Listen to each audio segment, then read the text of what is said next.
So where do you create value? And for real estate agents, if you're brand new, that's one discussion. But if you've been in the business for a couple of years, you're making some money, and you want to do more, the number one way to get more business is by the people you already know bring value to them. And the way to do that is, and I talk about this in my 11 ways to develop business in probate, is one way is to contact all your past clients, serving influence, COI, those that don't have a trust, and ask them why they don't, and just introduce the concept of avoiding probate and some estate planning for their family, for their long run and protection. And they have it to find who they used, if they're happy with them, and be able to refer them to other clients as a way to meet attorneys. And it's just to me, it's just a no-brainer way to be of service to your clients, as well as to talk to more people and get some more business. All that said, along the way, I've used different services for my clients for estate planning and specifically living trusts. And one I came across a little while ago that I feel is just a great company, does a great job in this particular niche of helping my customers avoid probate, is Trust and Will. This is their niche. This is what they do exclusively. I believe they do this as well as anybody. And so I just wanted to bring on, so I reached out to them, and I actually did an interview one-on-one with Andres Mazabel to go into detail in the program a couple of weeks ago. That's posted on my YouTube channel. And they asked me if he'd come on live here as well today and share with us a little bit about his program and the company. So Andres, welcome to our call. Bill, thanks so much for having me. Really excited to have this conversation and want to just commend you for the value that you're talking about, and specifically providing education. That's really such a big barrier for estate planning. So just super grateful to be here. Fantastic. Love the shirt, by the way. Thank you. How many Trust and Wills do I have to refer you guys to get one of those shirts? We'll get some your way. That's for sure. Mine's a little bigger than yours. So, so talk a little bit about, it's not your company, you don't own it. It's a pretty big organization. So let's start with your personal story. How did you get involved with this business and Trust and Will? What got you into that business? Yeah, I love that question. So I spent 13 years in private banking, in which I was helping usually high net worth individuals manage their assets, talk about investments, start a business, whatever the case might be, whatever that scenario might be. Did that for 13 years, and I really got to know a lot around building wealth. And I saw real estate being a big one. And I also saw the downside of real estate, specifically around the death of folks without having an estate plan.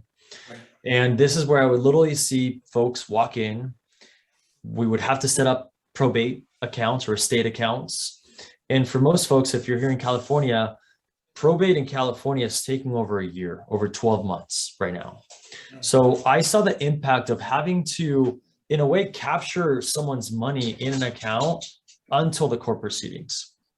So long story short, that was always like in the back of my mind. I was like, man, like estate planning is such a pain in the butt. And then I left the private banking sector and I joined Trust and Will about a year and a half ago.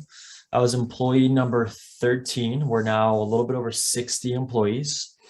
And really at the end of the day, Bill and your audience, estate planning, people have a lot of barriers around estate planning. It's expensive. I don't understand it. The thought of me going and sitting with an attorney for hours and going through that process just seems intimidating. So when we looked at the market and the industry, we're like, there's got to be a better way to do this and deliver estate planning for folks without very high-end advanced estate planning needs. So think like a TurboTax, but for estate planning. And long story short, we launched about 4 years ago. We offer state-specific plans in every state. And we've helped actually close to about 300,000 families in the last 4 years. Whoa. So you guys have one more time. How many families have you helped in the last 4 years? 300,000 families. That's ginormous. I mean, that's just incredible. And in a way, your website had a chance to look at some of the organizations that you have relationships with, very, very impressive group of companies. So talk a little bit, I know on this call, we talk regularly about the importance of avoiding probate. And so let's assume that well, let me back up. Let's assume you don't know. So what does a living trust do or estate plan do that helps avoid probate? Let's start with, if you don't know that, How would you explain that to a prospect? Yeah, good question. So a trust is essentially an entity that you're creating. The entity, so I'm going to use myself as an example. Myself as an individual, when I create a living trust, that is an entity, the Mazabel Living Trust, and I am the trustee.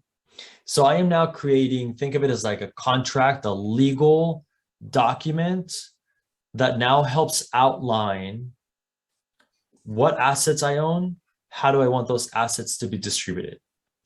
One of the biggest benefits of a revocable living trust is that it totally avoids probate. For some of you, if you're not familiar with probate, it is literally the legal proceeding where a judge is now going to look at the assets, how they were titled, and if there were no beneficiaries, how they should be distributed. Can I explain that one? I have a friend, Tommy in English, who has a phrase. I actually rephrased it. Probate is like going to the DMV and filing after you're dead and filing a lawsuit against yourself, and the crumbs, the leftovers, go to your estate and to your family. Yeah.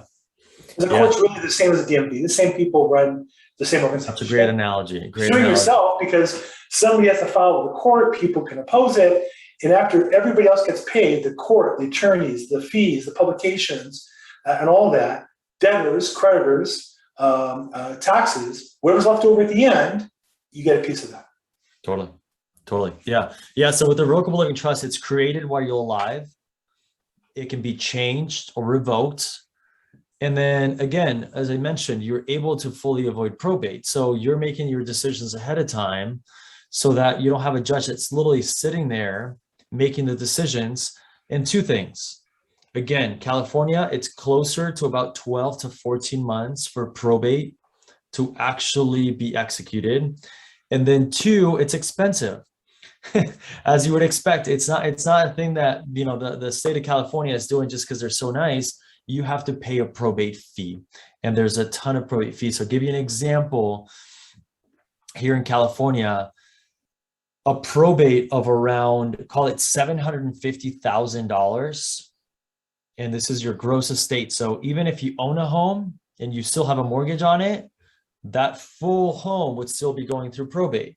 So that could cost you anywhere about $50,000 in probate fees for a probate estimated in that amount. So not only is it a long process, it's also going to cost you a lot of money if you don't have an actual, if you don't have a trust in place.